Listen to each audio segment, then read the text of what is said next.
আজকে বাগেরহাটের একটা শর্ট ট্রিপ নিয়ে হাজির হলাম। আসসালামু আলাইকুম এভরিওয়ান, কেমন আছো সবাই? আই হোপ সবাই ভালো আছো। আজকে সকাল সকাল আমরা সবাই রেডি হয়ে চলে যাচ্ছি। এটা আমার কিউট নেফিউ, সে তোমাদের সবাইকে ইন্ট্রোডিউস করে দিচ্ছে এবং আমার চ্যানেলটা ফলো করতে বলছে। আমরা পৌঁছে গিয়েছি প্রথমেই খান জাহান আলী মাজারে ঢোকার আগে আশেপাশে এইরকম দোকানগুলো রয়েছে। এই যে মাজারে ঢুকছি, ঢোকার পর দৃশ্যটা কিছুটা এরকমই ছিল। এত খা রোদের ভিতরে আমাদের ঘোরাঘুরি, কি আর বলবো। আবহাওয়া যেরকমই হোক, ঘোরাঘুরি তো চলবেই। মাজার থেকে বের হয়ে দেখি মাজারের পেছনে বিশাল একটা দিঘি রয়েছে। এখানে একটা লোক বেশ কিছু কথা বলছিল এই মাজার সম্পর্কে এবং খান জাহান আলী সম্বন্ধে। I don't know is he your attention seeker or not. তারপর আমি দেখতে পাই এই সুন্দর কিউট ছাগলটাকে একটু আদর করে দিই আমরা সবাই। তারপর মাজারে ঢুকতেই দেখি এখানে ডিফেন্সেরও অনেকে এসেছে। তারপর মাজারের ভিতর ঢুকে আমি চারিপাশে হাঁটতে থাকি আর ভিডিও ক্লিপ নিতে থাকি। আসলে একটা জায়গায় এসেছি আর ঘুরে ঘুরে দেখব না যে এখানে কি কি আছে, তা তো হয় না, তাই না? তো রোদে ঘুরতে ঘুরতে আমরা সবাই ক্লান্ত হয়ে যাই, তাই ভাইয়া আমাদের সবাইকে ডাব খাওয়ায়।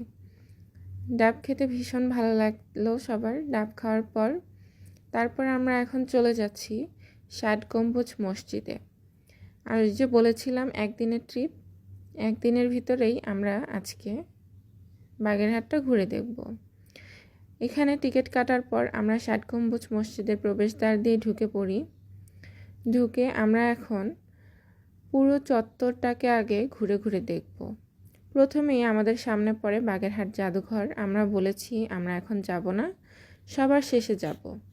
তারপর আমরা চত্বরটাকে ঘুরে ঘুরে দেখতে দেখতে মসজিদের ভেতরে পৌঁছে যাই। মাশাআল্লাহ, কি সুন্দর সৃষ্টি, তাই না? সবাই কিন্তু মাশাআল্লাহ বলবেন। আমাদের বাংলাদেশেও কিন্তু অনেক সুন্দর সুন্দর নিদর্শন আছে, বলতেই হবে।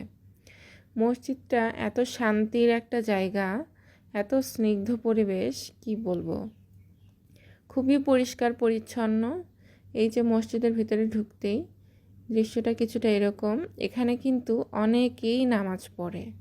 নামাজ পড়তেই বেশিরভাগ লোকজন এখানে ছুটে আসে। সবাই বলে যে এসেছি যখন, এক ওয়াক্ত নামাজ পড়তে পারলে আল্লাহর কাছে শুকরিয়া আদায় হবে। তারপর আমাদের দেখা হয়ে যায় মসজিদের ইমাম সাহেবের সাথে। ইমাম সাহেব আমাদেরকে এই ৬০ গম্বুজ মসজিদ সম্পর্কে জানাচ্ছিলেন। তিনি অনেক প্রাচীন তথ্য আমাদের সাথে শেয়ার করছিলেন। আসলেই খুবই সাবলীলভাবে তিনি কথাগুলো বলেছেন। ৬০ গম্বুজ মসজিদ থেকে বের হয়ে দেখি পেছন দিকে এখানেও একটা দিঘি রয়েছে, বিশাল দিঘি। দিঘিতে বসেই কি শান্তি, শুধু বাতাস আর বাতাস।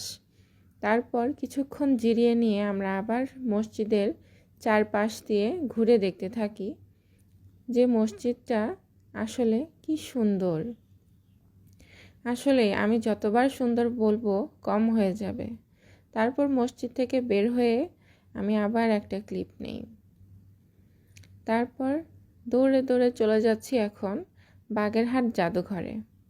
বাগেরহাট জাদুঘরে ঢুকতেই দেখুন প্রবেশদ্বারটা এরকম। এখানে কিন্তু কোনো টিকিট লাগে না। এখানে ঢোকার পর এখানে অনেক প্রাচীন ফলক, মুদ্রা ও নানান রকমের আসবাবপত্র, জিনিস এখানে সাজিয়ে রাখা হয়েছে। একটা বিশাল কুমিরও রয়েছে। এই কুমিরটার চামড়াটা কিন্তু আসল চামড়া। তারপর প্রত্যেকটা জিনিস আমরা ঘুরে ঘুরে দেখছিলাম আর কি কি লেখা নিদর্শনে বর্ণনায় সেগুলো পড়ছিলাম। আপনারা কিন্তু সবাই আপনাদের সন্তানদের চেষ্টা করবেন জাদুঘরে নিয়ে যাওয়ার। এতে তারা অনেক কিছু প্র্যাকটিক্যালি শিখতে পারবে। সমাজ বই পড়ে তাদের মাথাটা যেরকম গুঞ্জে যায়, এগুলো দেখে দেখে অনেক কিছুই জানতে পারবে। ব্যাস, তারপর বাড়ি ফিরছি। আল্লাহ হাফেজ।